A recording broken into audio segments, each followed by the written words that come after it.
Joe Biden, yes, you're president, at least for a little while longer. Oh, boy. He went a little crazy.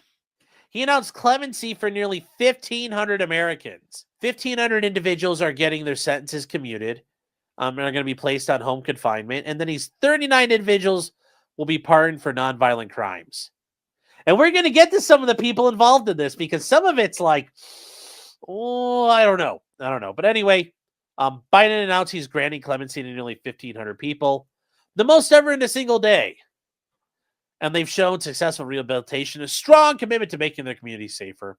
So the sentences of 1,500 individuals who were placed on home confinement during the COVID-19 pandemic and have reintegrated into their families successfully. And that's the thing. There were people who during COVID were released from federal prison and put in home detention. So these people have demonstrated they're already out and they're being behaved. 39 individuals were also pardoned for nonviolent crimes. And honestly, guys, there are a lot of people in prison that probably don't need to be there. You know, listen, like, yes, he's the first president ever to use categorical pardons to individuals convicted of simple use and possession of marijuana and of former LGBTQI plus a whatever service members convicted of private conduct because of their sexual orientation. Okay, well, in the coming weeks, he'll take additional steps for second chances and will continue to review additional pardons and commutations. I'm sure, including for like your brother and other people, and probably yourself, and probably your wife. Commuting the sentences of the following 1,499 individuals. Look at this entire list. Look at this entire list. Look at this entire list of people. All these people here. And there's a couple of them that are a little sussy. There's an entire group of them. You're like, wait, what? Why are we doing this to this guy? Because some of them were Chinese spies. Now, Joe Biden pardoned 2 Chinese spies and the relative of a high-ranking member of the CCP who was caught with tens of thousands of images of child pornography.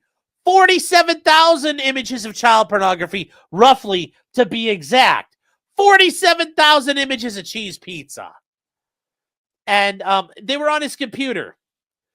It was part of a prisoner swap between the two countries when these guys received their clemencies. You know, Victor Bout, we're giving up the arms trafficker of death, the Lord of War.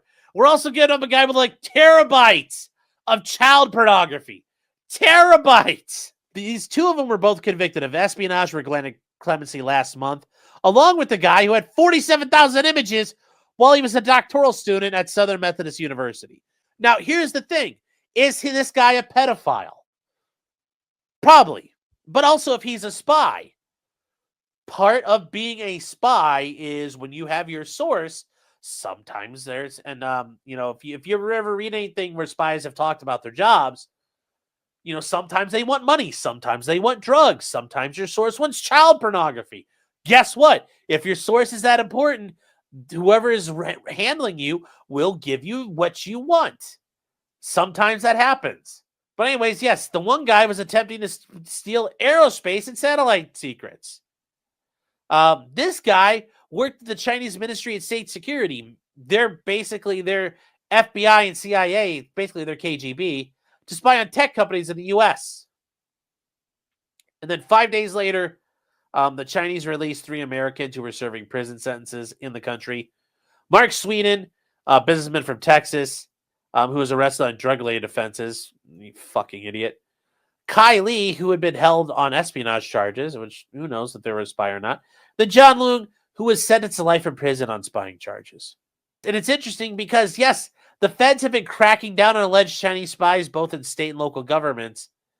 And yes, there has been a big problem of going after these fucking Chinese spies. But anyways, yes, the one guy was the first career intelligence officer from the MSS to be sentenced to prison in a federal court. He was the first one to be extradited for this issue. He targeted U.S. companies through GE Aviation, through front companies and universities to deceive employees and collect information.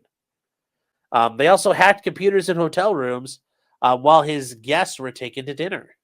So We get to the other guy, though. One of the guys working at the behest of the Ministry of State Security enlisted in the U.S. Army Reserves under a program where we're recruiting people deemed vital in national interest. And he failed to disclose his connection to Chinese intelligence. Yeah, imagine that. He's not going to go say, oh, by the way, I'm a spy. Good fucking job out there, DOD, fighting this one out. Holy shit. Holy shit. Holy shit. Federal prosecutors hit a former raid to New York State Governor, the current governor, Kathy Hochul, with a host of espionage and money laundering charges. And yes, Chinese officials use their position to manipulate things, advancing China's agenda. Yes, fucking with the governor of New York. And she tried to get officials to stop recognizing Taiwan as an independent country. What will a pardon not cover? Impeachment. That's it.